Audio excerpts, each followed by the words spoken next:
L'acide hyaluronique, évidemment, c'est un constituant naturel. On a déjà de l'acide hyaluronique à l'intérieur de notre peau, on en a dans nos articulations. D'ailleurs, l'humeur aqueuse, l'humeur vitrée à l'intérieur de l'œil est faite à 99 d'acide hyaluronique. L'acide hyaluronique qu'on utilise en injection, c'est un acide hyaluronique que les compagnies pharmaceutiques ont formulé à base d'un produit végétal. Ça part d'une plante. C'est un gel stérile, incolore, pyrogène, qui a été transformé. Ce qu'ils ont fait, c'est qu'ils ont pris l'acide hyaluronique qui était libre, naturel, et ils ont passé cet acide hyaluronique-là à travers d'un procédé qui s'appelle le processus de réticulation. Et ce que ça fait, c'est que ça a relié les molécules d'acide hyaluronique entre elles pour que leur biorésorption soit beaucoup plus lente que notre propre acide hyaluronique à nous. Parce que si on injecterait un acide hyaluronique qui est identique, qui est bio-identique à notre acide hyaluronique qu'on a dans notre corps, on l'éliminerait très rapidement. Donc, en ayant ce processus de réticulation-là, les molécules retiennent un peu plus l'acide hyaluronique à l'intérieur de notre corps et la biorésorption se fait beaucoup plus lentement. Donc, un traitement généralement moyen d'acide hyaluronique, de produits de comblement au niveau du visage, la durée du produit va durer entre 6 et 12 mois. Vous allez me dire, il y a une grosse différence entre 6 et 12 mois. Oui, il y en a une.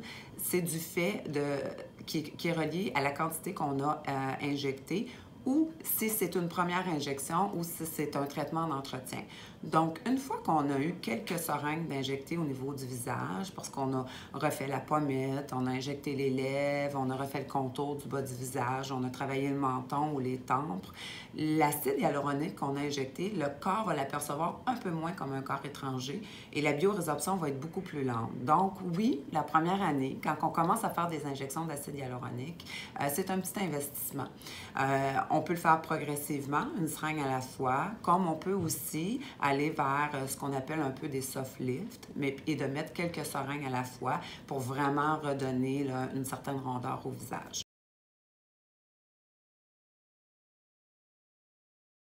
Bien, premièrement, il faut venir en consultation. Le traitement d'injection peut être fait la même journée de la consultation, tout dépendamment de votre évaluation. Évidemment, il y a un bilan de santé qui doit être fait, vous devez être vu par le médecin, il y a une analyse approfondie là, de votre bilan de santé qui est faite conjointement avec le médecin et c'est à ce moment-là qu'on décide si vous devenez une bonne candidate à recevoir des injections d'acide hyaluronique. Il n'y a pas juste les acides hyaluroniques qu'on retrouve en clinique médico-esthétique, hein, il y a tous les traitements pour améliorer la qualité de la peau aussi. Donc souvent, moi je préfère de commencer avec des traitements qui vont envoyer un signal à votre peau, à votre production de collagène, d'être stimulé un petit peu avant même d'aller vers les injections d'acide hyaluronique, tout dépendamment de ce qu'on veut traiter. Donc, comment ça se déroule? C'est assez simple. On fait une évaluation, on regarde la peau, on regarde les pertes de volume, les rides d'expression, où est-ce qu'il y a s'il y a un sillon nasogénien, s'il y a une perte de volume quelconque au niveau du visage. Et suite à cette évaluation-là, on décide ensemble, avec vous, par quoi on veut commencer.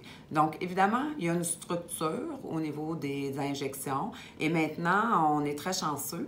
C'est différent d'il y a 14-15 ans quand j'ai commencé à injecter parce qu'on a une structure qui a été établie par Dr. Mauricio de Maio, qui est ce qu'on appelle les MD codes. Donc, maintenant, on a une structure de base sur laquelle on s'appuie pour commencer à faire des soft lifts ou de transformer ou de redonner une certaine vitalité, une certaine jeunesse au visage. Donc, je n'entrerai pas dans les détails, ce sera peut-être lors d'une prochaine entrevue, mais pour l'instant, on se concentre sur comment ça se déroule. Donc, on regarde avec vous dans le miroir, on fait la consultation, on décide par quoi on veut commencer. Évidemment, il y a une ordonnance individuelle qui est mise à votre dossier par le médecin. Vous avez l'analyse, le bilan de santé qui est fait. On revise les consentements avec vous. On vous explique les indications, les effets secondaires, quoi vous attendre. Et à partir de ce moment-là, on fait des photos du visage démaquillé.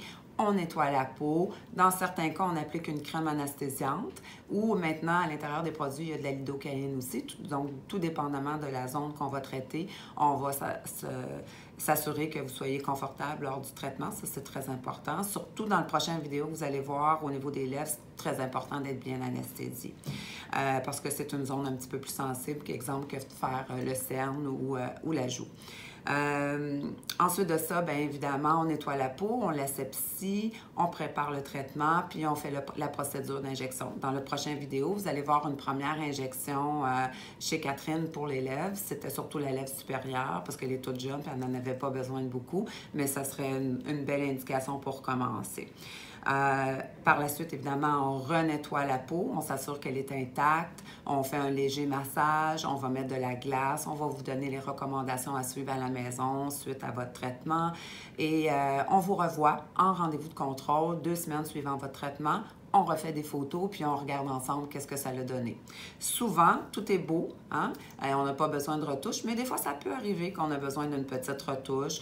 C'est jamais grand-chose, mais le visage, chaque visage est différent. À chaque fois qu'on fait un traitement, c'est vraiment une approche artistique. Hein? On doit prendre beaucoup de choses en considération, les mimiques, la perte de volume. Donc, c'est très important de revenir à votre rendez-vous de contrôle, de regarder ensemble ce que ça a donné. Puis, si c'est nécessaire de faire un petit ajustement, on le fait à ce moment-là.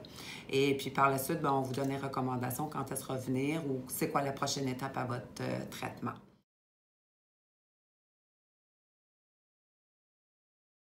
Les injections d'acide hyaluronique, c'est assez rapide. On voit tout de suite une amélioration. Souvent, il y a un effet d'enflure, de rougeur, de petite démangeaison. Donc, ce n'est pas le résultat final. Donc, dans la majorité des cas, c'est 1 à 2 semaines qu'on préfère attendre pour laisser stabiliser le produit parce qu'il y a quand même une inflammation qui reste dans la peau suite à l'injection. Il faut laisser redescendre ça. Puis, on se revoit en rendez-vous de contrôle. Puis, comme j'ai dit tantôt, un acide hyaluronique peut durer entre 6 et 12 mois. Tout dépendamment de la zone, puis combien de quantité de millilitres qu'on aurait mis dans votre traitement.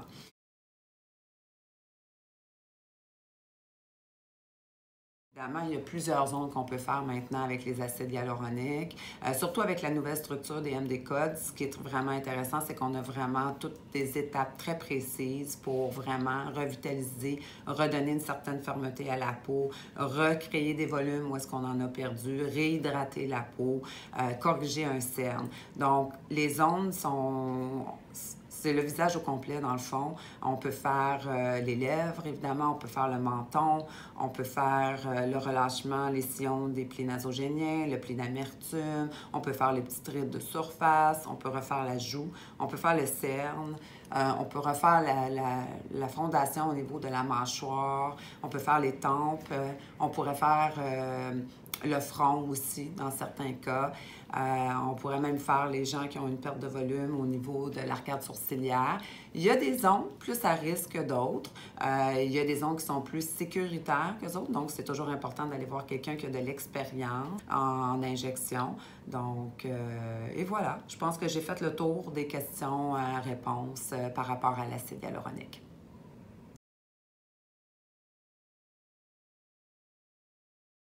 Bien, aujourd'hui, c'est la première injection que Catherine va recevoir. Catherine, elle travaille avec moi à la clinique. Elle est infirmière, mais elle n'a jamais reçu aucune injection au niveau des lèvres. Donc, tantôt, on a pris le temps de regarder un petit peu ses lèvres avec elle pour voir qu'est-ce qu'elle voulait améliorer.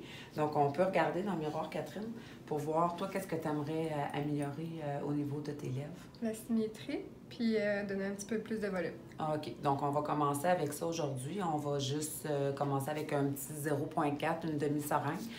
Je suggère souvent de commencer juste avec un petit peu de produit au niveau de la lèvre, surtout que Catherine, elle est très jeune. Donc, on ne veut pas non plus trop transformer là, sa façon de sourire ou de s'exprimer. Puis, tantôt, j'examinais avec elle, peut-être juste sourire, Catherine, on va montrer à la caméra. Quand elle sourit, elle a quand même un petit relief au niveau de la lèvre supérieure. Il y a un petit pli qui se crée, puis on veut surtout pas accentuer ça. Quand elle parle, tu peux nous dire quelque chose? Bonjour, moi Bonjour. c'est Catherine, Oui. 22 ans. Bon, parfait. Donc, on le voit que ça plisse un petit peu. Donc, ça, c'est une chose qu'on doit examiner quand on fait des lèvres. C'est pas juste de combler la lèvre puis de donner un volume, mais il faut examiner tout le dynamisme autour de la bouche, tout ce qui est musculaire, puis aussi si elle aurait du relâchement ou si quelqu'un aurait des petites rides aussi au contour de la bouche, ça serait des choses qu'on remarquerait puis qu'on adresserait avant. L'autre partie qu'on doit adresser aussi puis regarder avec la patiente, c'est aussi le positionnement des dents. Je faisais remarquer à Catherine qu'il y a une de ses dents qui est un petit peu plus avancée en haut, ce qui fait que le relief de sa lèvre est plus prononcé. Donc, on doit faire très attention quand on injecte de ne pas justement accentuer ces choses-là. Puis, on remarquait aussi qu'il y a un côté qui a une canine qui est un petit peu plus ressortie. Donc, ça joue sur la physionomie de la lèvre. Donc, ça, c'est toutes des choses que quand on est injecteur, on doit regarder avant d'injecter. Donc là, ce qu'on va faire, c'est qu'on va appliquer la crème anesthésiante au niveau de ses lèvres, puis on va commencer son traitement. Parfait.